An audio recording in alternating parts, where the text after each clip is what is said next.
everyone, welcome back to our channel Fight for Your Dreams. So let's fight with me. I am Amandeep. As you know, ancient history हम cover कर रहे हैं, तो उसी series में आज हम पहुंच गए हैं महाजनपद काल के टॉपिक भारत पर यूनानी आक्रमण पर। आई होप पीछे वाले वीडियोस आपको अच्छे से समझ आए होंगे। आज का वीडियो स्टार्ट करने से पहले आप सभी को गणतंत्र दिवस की हार्दिक शुभकामनाएं। ऐसे ही बढ़ते रहिए, ऐसे ही चलते रहिए, देश की तरक्की में अपना योगदान दीजिए। कभी भी वो मौका मत छोड़िए जब आपको मौका मिले देश के लिए कुछ करने का, छोड़िए मत, पकड़ के रखिए, उस मौके को जाने मत देना। तो बहुत से लोग तो ऐसे हैं जो चाहते हैं कि हमें मौका मिले और हम देश के लिए कुछ ना कुछ कर जाएं, तो आप भी उनमें से बनिए, कीजिए और खुद का, अपने परिवार का और अपने देश का नाम रोशन कीजिए। तो एक बार फिर से आप सभी को गणतंत्र दिवस की हार्दिक शुभकामनाएं। तो स्टार्ट करते हैं भारत पर यूनानी आक्रमण। अगर आप चैनल पर नए हैं तो आप पीछे वाले वीडियोस को देख लें, ठीक है। अगर आपने पीछे वाले वीडियोस को नहीं देखे हैं तो आगे वाले वीडियोस और आज वाला वीडियो आपको समझ में ही नहीं आएगा।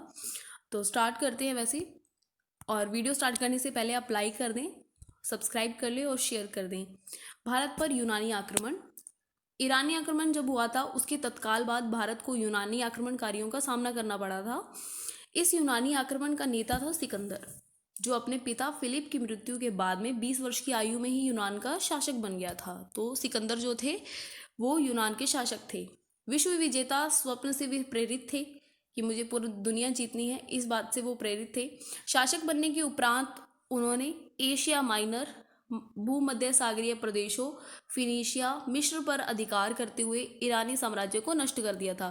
तो हम सब जानते हैं कि ईरानी साम्राज्य का जो प्रभाव था विस्तारवादी नीति का, वो भारत की सीमाओं पर भी हो रहा था, ठीक है। तो ईरान ने राजपूताना के क्षेत्र तक क्या कर लिया था, अपना साम्राज्य स्थापित कर लिया था, ठीक है।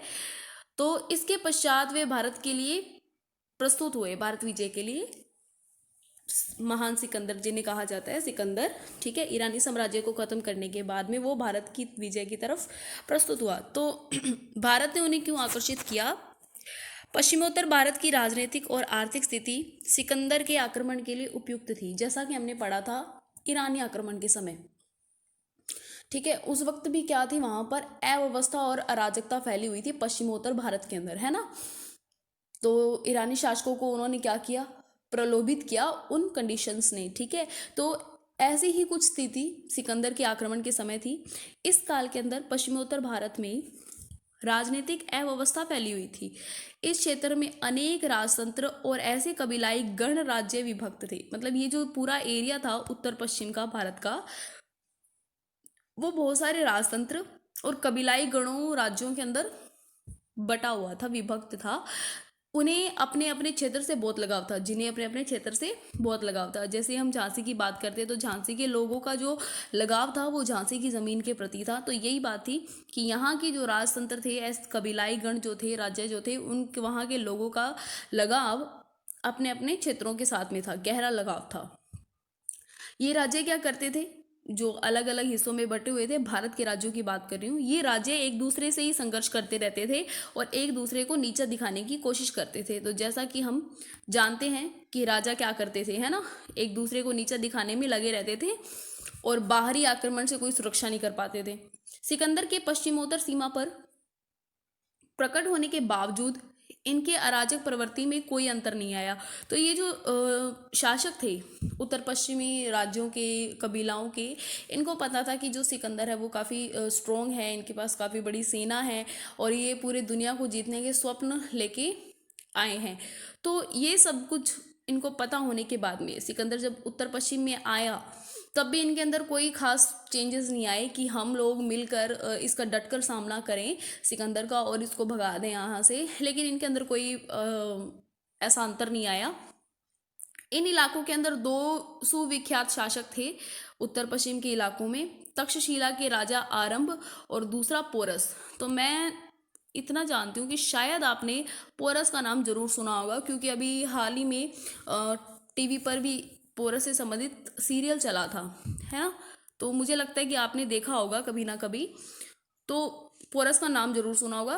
तो काफ़ी शक्तिशाली ये शासक थे, ठीक है। तो इलाकों में, उत्तर पश्चिम के इलाकों में दो विख्यात थे शासक, तक्षशिला के राजा आरंभ और दूसरे पोरस।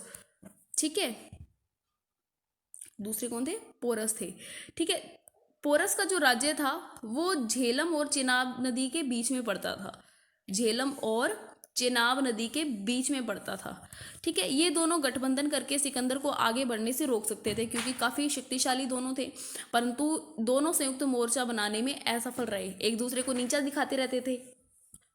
बाद में क्या हुआ, दोनों में सहमति बन नहीं पाई, तो मोर्चा बनाने में क्या रहे, असफल रहे, तथा खैबर दर्रे पर भी निगरानी नहीं रख सके। ठीक है, जिससे क्या हुआ, सिकंदर अपने विश्व विजय की महत्वाकांक्षा के साथ में और आर्थिक हितों और दार्शनिक रचनाओं से भी प्रेरित हुआ था।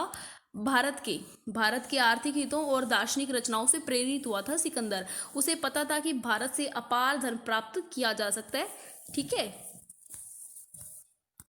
तो आई होप अभी तक जो मैंने बताया है आपको अच्छे से समझ आया होगा। जिस वक्त सिकंदर ने आक्रमण किया उस वक्त उत्तर पश्चिम का भारत काफ़ी राज्यों में बटा हुआ था, उनकी आपस में बनती नहीं थी, एक दूसरे को नीचा दिखाने में लगे रहते थे।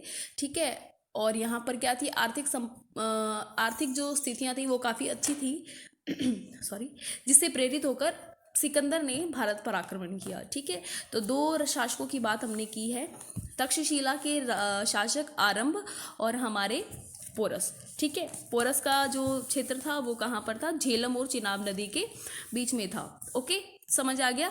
तो इन दोनों ने कोशिश भी नहीं की सिकंदर को रोकने की, तो रोकने की कोशिश नहीं की, जिससे क्या हुआ, खैबर दर्रे से सिकंदर ने भारत के अंदर प्रवेश किया।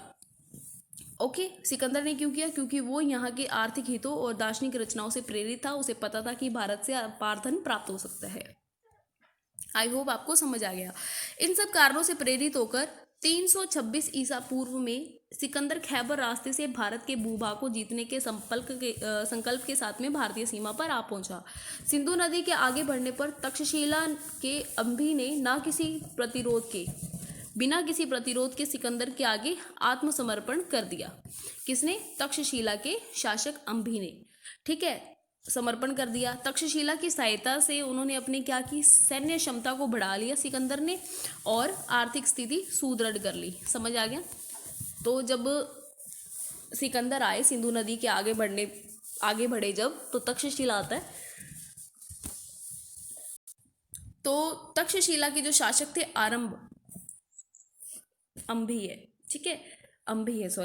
तक्षशिला के जो शासक थे अंभी, उन्होंने बिना किसी प्रतिरोध के सिकंदर के आगे आत्मसमर्पण कर दिया। तो सिकंदर ने तक्षशिला के शासक की सहायता से अपनी सैन्य क्षमता को बढ़ा लिया और अपनी आर्थिक स्थिति को सुदृढ़ कर लिया। इसके बाद भी सिकंदर के लिए भारत को विजय करना इतना आसान नहीं था जैसा कि उसने सोचा था। सीमावर्ती क्षेत्रों के छोटे छोटे गणराज्यों की ओर से उसे बड़ी टक्कर दी गई। ठीक है, सिकंदर के तक्षशिला मार्ग में अश्वक और अष्टक शासकों ने उसका रास्ता रोक दिया था। ठीक है, कठिन प्रतिरोध और छल बल के सहारे ही सिकंदर आगे बढ़ पाया था। इनमें से एक राज्य था जिसने कोई प्रतिरोध नहीं किया बल्कि सिकंदर का स्वागत किया, तो वो राज्य था नीसा। ठीक है, नीसा ने ही अपने नगर में सिकंदर के आगमन का स्वागत किया। वस्तुतः नीसा के निवासी अपने आप को यूनानी देवता थे डायोनियस, इनके वंशज मानते थे, इसीलिए उन्होंने सिकंदर का स्वागत किया था, क्योंकि सिकंदर भी यूनानी ही थे। ठीक है, तो नीसा के राज्य ने, तो एक ही राज्य था जिसने सिकंदर का विरोध न करके उसका स्वागत किया। आई होप आपको पूरा पॉइंट समझ आ गया होगा। अभी तक हमने तक्षशिला को कवर किया है। तक्षशिला के शासक ने तो आत्मसमर्पण कर दिया था, उसके अलावा छोटे छोटे गण राज्य थे जिसके अंदर से अश्वक और अष्टक शासकों से उसे बड़ी टक्कर मिली थी सिकंदर को आक्रमण के समय। ठीक है, लेकिन नीसा ने तो आक्रमण से कोई आक्रमण हुआ ही नहीं, स्वागत कर दिया उल्टा। ठीक है, आई होप आपको समझ आ गया होगा। ठीक है, उसका क्या कारण था कि हम यूनानी देवता डायोनियस के वंशज है, इसीलिए उन्होंने स्वागत किया। सिकंदर तथा उसकी सेना को वास्तविक परेशानी हुई पोरस राज्य को जीतने में। ठीक है, जैसा कि बताया जाता है पोरस का राज्य झेलम तथा चेनाब नदी के मध्य में था तथा उसका क्षेत्र सबसे सफल, मतलब वो उस क्षेत्र का सबसे सफल राज्य था। पोरस जो था उत्तर पश्चिम के क्षेत्र का सबसे सफल राज्य था। वहाँ का शासक जो पोरस था वीर और स्वाभिमानी योद्धा था। उसने सिकंदर के पूर्व विजयों से प्रभावित हुए बिना झेलम नदी के तट पर उसका रास्ता रोक दिया। ठीक है, उसे पता था पोरस को कि इतनी ये विजय जीती है, विजय हासिल की है सिकंदर ने, परंतु उसे कोई प्रभावित नहीं हुए। पोरस उन सब से प्रभावित हुए बिना उन्होंने झेलम नदी के ऊपर उनका रास्ता रोक दिया। ठीक है, फिर क्या हुआ? उसके समकालीन उसने क्या किया, समकालीन जो उसके साथ वाले जो राज्य थे उनसे गठबंधन करने की कोशिश की कि अपने मिलकर रोकते हैं, परंतु वो असफल रहे इस बात में। उसे भी सिकंदर के समक्ष हार माननी पड़ी, मगर इस भारतीय राजा की बहादुरी और साहस से प्रभावित होकर सिकंदर ने उसका राज्य वापस कर दिया तथा उसे अपने साथ अपना सहयोगी बना लिया। ठीक है, ये थी पोरस की बात। क्लियर है, कोई परेशानी नहीं आएगी इसमें आपको। पोरस राज्य को विजित करते हुए अनेक छोटे मोटे प्रतिरोधों का सामना करते हुए सिकंदर व्यास नदी के तट पर पहुंचने में सफल रहा। इस नदी को पार करके शक्तिशाली मगध साम्राज्य की सीमा प्रारंभ होती है। व्यास नदी को पार करने के बाद में मगध साम्राज्य स्टार्ट हो जाता है। उस समय कौन से शासक थे? उस समय थे मगध साम्राज्य पर नंद शासकों का टाइम पीरियड चल रहा था, मतलब कि उस वक्त नंद शासकों के अधीन था मगध साम्राज्य। और नंद वंश के नंदपदम जो थे, महापदम नंद जो थे वो एक विख्यात हमारे शासक हुए थे उस वक्त के, नंद शासकों के। ठीक है, तो जब सिकंदर ने आक्रमण किया था उस वक्त मगध साम्राज्य पर नंद शासकों का राज चल रहा था। ठीक है, उनके अधीन था मगध साम्राज्य। ये माना जाता है कि सिकंदर की सेना ने व्यास नदी के आगे बढ़ने से मना कर दिया तथा सिकंदर से वापस लौटने की प्रार्थना करने लगे, उनसे अनुरोध करने लगे सिकंदर की सेना। सिकंदर ने सैनिकों को काफ़ी प्रेरित किया, पर उसके सैनिकों पर उसका कोई असर नहीं पड़ा उसकी प्रेरणा का। यूनानी सैनिक जो थे वो लगातार युद्ध करने और भारतीयों के प्रतिरोध से भयाक्रांत हो गए और क्लांत हो गए, थक चुके थे।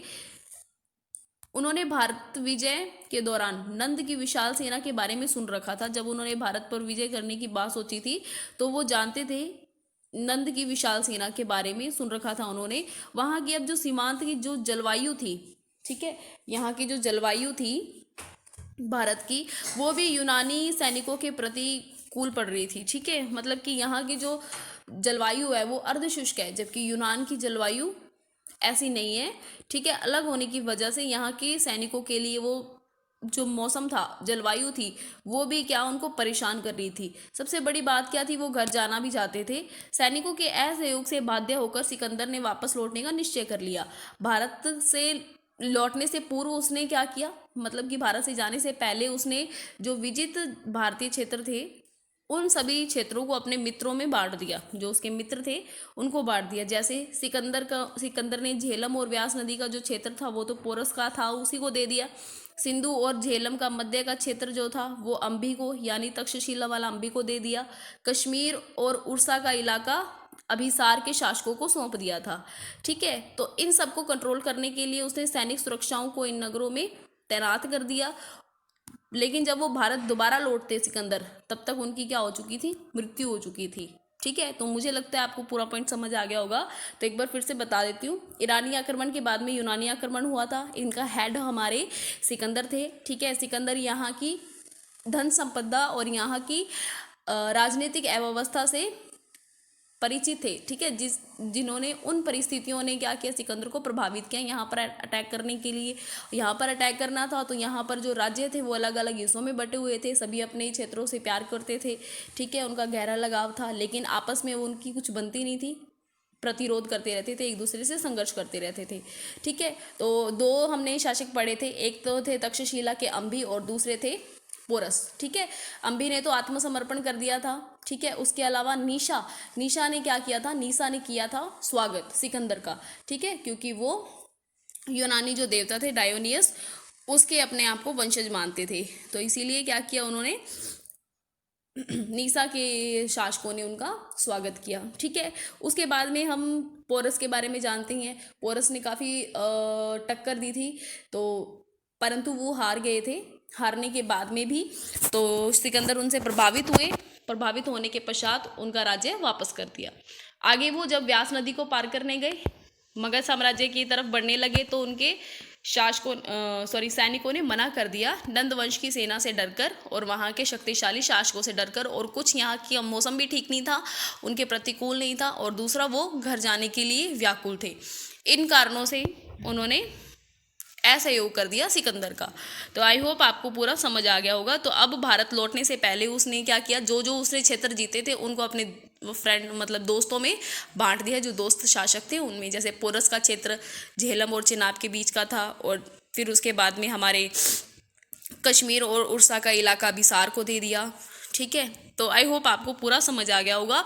ये सब क्षेत्र देने के बाद में जब शासक दोबारा आते सिकंदर, तब तक उनकी मृत्यु हो चुकी थी। अब अपने देखते हैं कि सिकंदर का आक्रमण का क्या प्रभाव पड़ा। तो प्रभाव को समझते हैं तो कुछ बातें समझ में आती हैं कि इससे कोई प्रत्यक्ष राजनीतिक परिणाम तो नहीं मिला हमें, जैसे कि ईरानी आक्रमण से नहीं मिला था। अगर यूनानी विवरण को छोड़ दिया जाए तो किसी भी समकालीन भारतीय स्रोत में इसकी चर्चा नहीं मिलती। यूनानी विवरण के अंदर ही दिया हुआ है कि सिकंदर का आक्रमण हुआ था, लेकिन भारतीय कोई भी विद्वान ने इस बात को कवर नहीं किया। यहाँ तक कि हमारे तक्षशिला विश्वविद्यालय के जो आचार्य थे, प्रसिद्ध आचार्य थे कौटिल्य के अर्थशास्त्र में भी इस बात की चर्चा हमें नहीं मिलती है सिकंदर के आक्रमण की। अतः माना जाता है कि सिकंदर का आक्रमण पश्चिमोत्तर भारत के लिए मात्र एक जहाजावंत के समान था। बस यूं एक ही लहर आ गई थी, ऐसी कुछ बात थी, और बाकी उसका कोई फायदे वाली बात नहीं। सिकंदर के आक्रमण ने कोई ज़्यादा प्रभावित किया नहीं, क्योंकि शासकों को वापस ही उन्होंने क्या दे दिए थे, उनके साम्राज्य वापस दे दिए थे। फिर यह भी सही है कि सिकंदर के आक्रमण ने काफ़ी हद तक दीर्घकालिक प्रभाव जरूर छोड़े। ठीक है, काफ़ी हद तक दीर्घकालिक प्रभाव जरूर छोड़े। ठीक है, क्योंकि सिकंदर के लौटने के प्रभाव अवश्य, हाँ, सिकंदर के वापस लौटने के पश्चात पश्चिमोत्तर भारत में फैली अव्यवस्था ने चंद्रगुप्त मौर्य के उत्कर्ष को संभव बनाया। देखो, सिकंदर की जब मृत्यु होगी उसके बाद में यहाँ के शासकों के अंदर क्या हो गया था, अव्यवस्था फैल गई थी, सिस्टम ये चल नहीं रहा था। तो उसका फायदा उठा के चंद्रगुप्त मौर्य ने क्या किया, यहाँ पर कब्जा कर लिया था। ठीक है, झेलम और चेनाब के क्षेत्रों के बीच में जब हमने मगध का उदय पढ़ा था तब मैंने ये बात को कवर करवाया था। ठीक है, तो चंद्रगुप्त ने क्या किया, इन क्षेत्रों पर क्या कर लिया, कब्जा कर लिया, और शक्तिशाली जो नंद वंश था उसको उखाड़ फेंका।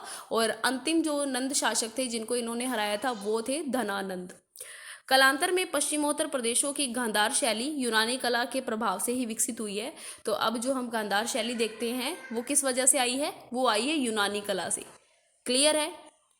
ठीक है, सिकंदर के आक्रमण के साथ भारत में आने वाले अनेक दार्शनिकों को भारतीय दर्शन से लाभान्वित होने का मौका मिला।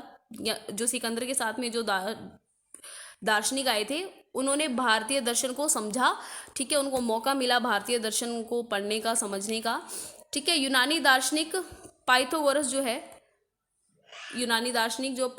है वो भारतीय दर्शन से प्रभावित है। ठीक है, तो उनकी बातों के अंदर उनकी जो सिस्टम है लेखन शैली जो है, उनका जो सिस्टम है उसके अंदर हम भारतीय दर्शन को देख सकते हैं। ठीक है, मौर्य स्तंभ के शीर्ष को मंडित करने वाली जो पशु आकृतियां हैं उन पर भी यूनानी प्रभाव हम महसूस कर सकते हैं। देखो, जो मौर्य स्तंभ जो है, मौर्य स्तंभ जानते होंगे आप, तो ये बताना मुझे क्या है मौर्य स्तंभ।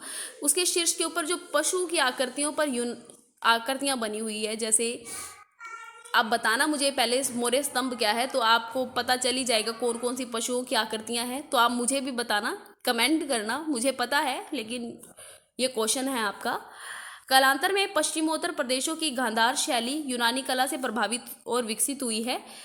ठीक है, सिकंदर के, तो ये तो सेम लाइन ही आ गई यहाँ पे, सॉरी।